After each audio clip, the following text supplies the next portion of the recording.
setelah saya paham, hati saya semakin menjadi galau gitu, kerja di perusahaan tersebut.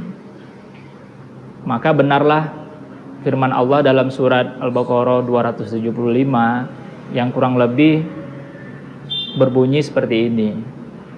Berdirinya seorang yang memakan riba itu seperti orang kerasukan setan karena penyakit gila.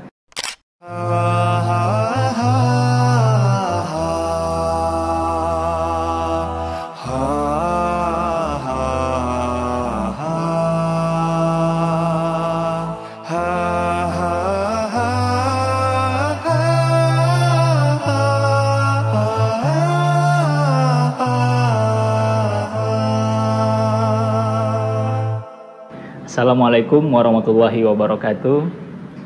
Perkenalkan, nama saya Ferdiansyah atau biasa juga dipanggil dengan Ferdi. Saya saat ini bekerja sebagai operational manager di salah satu perusahaan laundry yang ada di Kota Medan. Saya juga sudah memiliki 1 orang anak dan 1 orang istri, yang mana juga istri saya dulunya bekerja di perbankan sama seperti saya. Kemudian yang saya ingin bagikan di sini adalah pengalaman saya sewaktu saya bekerja atau bergelut di dunia yang penuh dengan transaksi ribawi. Awal mulanya saya nggak tahu itu apa yang namanya riba gitu. Jadi setamat kuliah, saya memilih untuk bekerja di perusahaan perbankan. Waktu itu perusahaan perbankan swasta di Kota Medan. Setelah 2 tahun bekerja di perusahaan tersebut, saya mendapatkan tawaran untuk bekerja di perusahaan perbankan lainnya yang kali ini statusnya itu milik negeri atau BUMN. Jadi di sanalah saya lama sekitar 5 tahun sampai akhirnya saya memutuskan diri untuk keluar dari pekerjaan saya tersebut yang saya sudah gelutin cukup lama. Yang ingin saya bagikan sedikit adalah selama saya bekerja di perusahaan atau di sebuah bank milik negeri tersebut, banyak yang saya dapatkan, baik itu dari pengalaman, baik itu dari cerita-cerita yang senang, yang sedih gitu. Sampai kegalauan saya mungkin yang akhirnya saya mengerti apa itu riba, bagaimana transaksi riba, bagaimana akad-akad riba yang kemudian saya pelajari. Singkat cerita, saya mulai mengenal transaksi ribawi atau hal-hal yang berhubungan dengan riba itu sekitar 2 tahun sebelum saya memutuskan untuk keluar dari bank tersebut. Awalnya saya mendapatkan informasi melalui media sosial seperti YouTube, Facebook, Instagram, yang mungkin akhir-akhir ini lebih banyak kita mendapatkan informasi dari situ dan lebih gampang itu. Berdasarkan informasi-informasi tersebut, saya kemudian menghadiri beberapa kajian. Dari situlah saya semakin tahu bahwasanya apa yang saya kerjakan selama ini itu salah di mata agama gitu. Sampai akhirnya ya saya memutuskan untuk hijrah. Saya memutuskan untuk berhenti dari perusahaan tersebut. Saya sempat juga memperoleh beberapa prestasi, termasuk yang salah satunya yang terakhir itu saya memperoleh sebagai karyawan terbaik, karyawan dengan pencapaian terbaik pada tahun 2016 di bank tersebut, yang saya menerima penghargaannya itu sekitar bulan Februari 2017 dalam sebuah acara.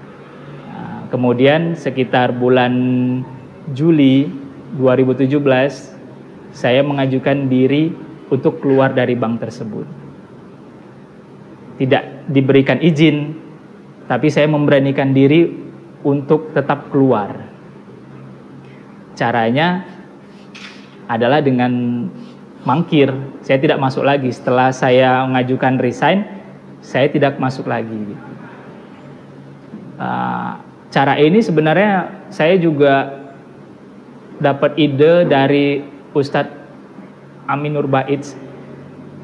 Menurut beliau, jika kita ingin keluar dari institusi ribawi, tapi mereka tidak memberikan izin sama kita, lebih baik kita keluar dengan sendirinya gitu. Toh nanti ujungnya juga mereka bakal memutuskan hubungan dengan kita, atau PHK dalam bahasa pekerjaannya seperti itu. Memang seperti yang kita ketahui bersama bahwasanya bekerja di perbankan atau bekerja di perusahaan otomotif atau yang lain sebagainya itu menawarkan penghasilan yang besar. Dengan iming-iming tersebut pasti banyak anak-anak muda, banyak yang baru tamat kuliah ingin bekerja di perusahaan-perusahaan seperti itu. Cuman yang setelah saya jalani, yang saya rasakan adalah ketidaktenangan di hati saya. Terutama setelah saya mengikuti kajian-kajian dari beberapa ustadz, saya mulai lebih paham tentang apa itu riba dan bagaimana transaksi riba itu terjadi, apa-apa saja syaratnya yang masuk ke dalam transaksi riba. Setelah saya paham, hati saya semakin menjadi galau gitu, kerja di perusahaan tersebut. Maka benarlah firman Allah dalam surat Al-Baqarah 275 yang kurang lebih berbunyi seperti ini. Berdirinya seorang yang memakan riba itu seperti orang kerasukan setan karena penyakit gila. Dan itu benar-benar saya rasakan, karena tekanan untuk bekerja di perusahaan sebuah perusahaan perbankan itu memang memaksa kita untuk selalu berbuat di luar hal-hal yang tidak kita inginkan. Contohnya seperti kita harus memaksa saudara-saudara kita mungkin yang masih dalam kesulitan untuk membayar hutang mereka. Tapi di satu sisi, saya juga sebagai petugas bank, saya juga harus mendapatkan apa yang menjadi kewajiban si penerima kredit ini untuk membayar hutangnya gitu. Padahal kita juga tahu Rasulullah SAW selalu bilang ke kita bahwasanya kita harus memberi tenggat waktu untuk orang yang berhutang kepada kita. Sementara kalau kita kerja terikat di suatu institusi, maka yang dia pikirkan atau yang mereka pikirkan atau yang perusahaan mau itu adalah keuntungan. Jadi tidak ada toleransi yang seperti yang dikatakan oleh Rasulullah SAW. Semakin hari kerjaan saya semakin berat karena saya merasa udah seperti menzolimi saudara-saudara seiman saya gitu.